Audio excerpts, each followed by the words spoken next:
평화를 빕니다. 안녕하세요. 안젤라입니다. 오늘이 복음을 낭독한 지 4일째인데요. 매일 하느님 말씀과 가까이 하니까 하루를 더욱 성스럽고 귀하게 보낼 수 있게 됐어요.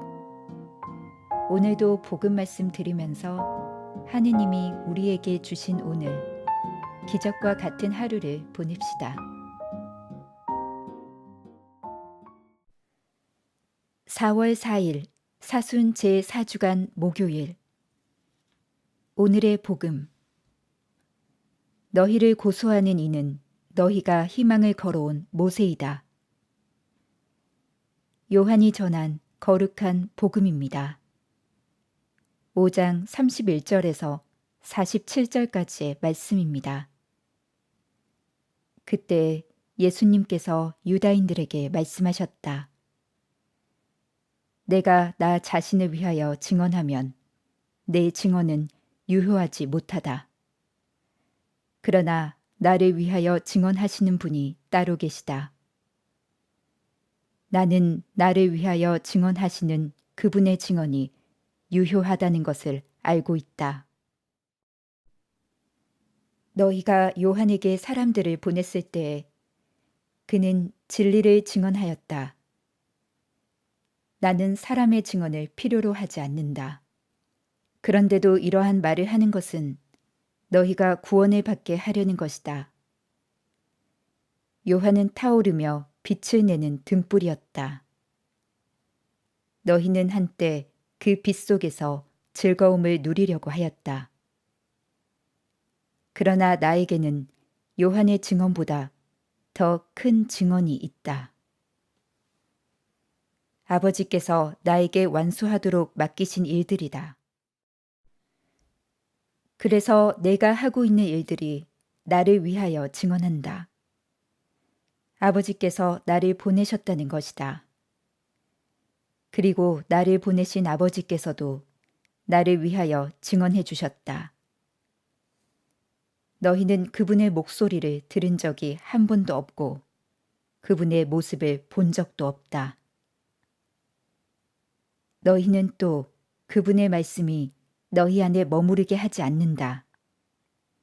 그분께서 보내신 이를 너희가 믿지 않기 때문이다. 너희는 성경에서 영원한 생명을 찾아 얻겠다는 생각으로 성경을 연구한다.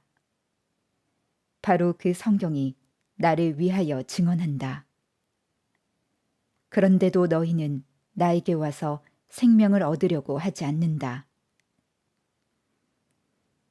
나는 사람들에게서 영광을 받지 않는다.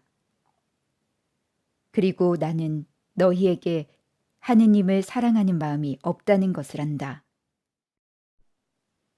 나는 내 아버지의 이름으로 왔다.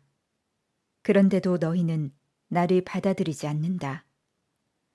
다른 이가 자기 이름으로 오면 너희는 그를 받아들일 것이다.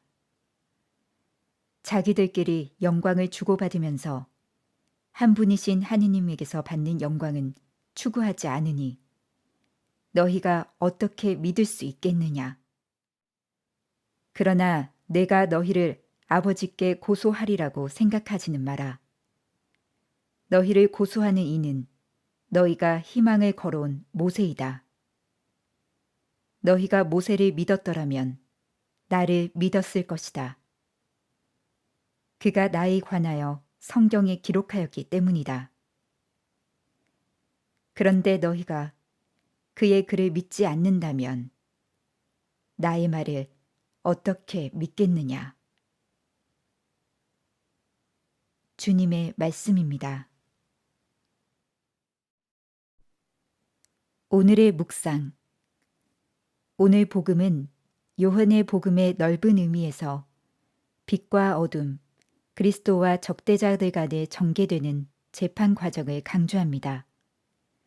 안식일에 배짜타 못의 병자를 낫게 해주신 뒤 예수님께서는 당신을 위한 증인들을 나열하십니다. 그리스도와 당신 인격, 당신 사명을 위한 증언에는 먼저 세례자 요한, 그 다음 그리스도께서 이루시는 놀라운 활동, 곧 파견받은 이를 위하여 증언하시는 아버지의 활동, 끝으로 예수님의 오심을 미리 앞선 성경 전체의 보증이 있습니다. 그러나 적대자들은 모세에게 고소당하여 재판에 넘겨질 것입니다. 신앙은 하느님의 선물이지만 인간의 협력, 그분께 열려있는 겸손한 마음을 요구합니다. 백성의 지도자들이 예수님을 믿지 못하는 것은 그들 안에 하느님의 사랑과 진리가 없고, 동시에 그들은 하느님의 영광이 아니라 자신의 영광을 추구하는 교만한 자들이기 때문입니다.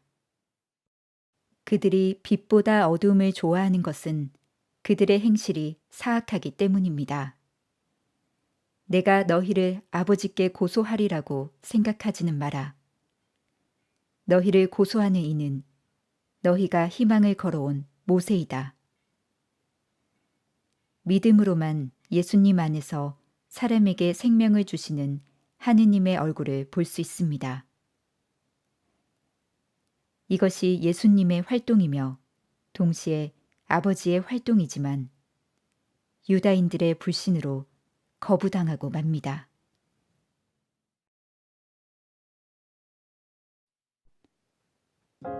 부활에 대한 믿음은 구원에 대한 확신을 가져다 줍니다.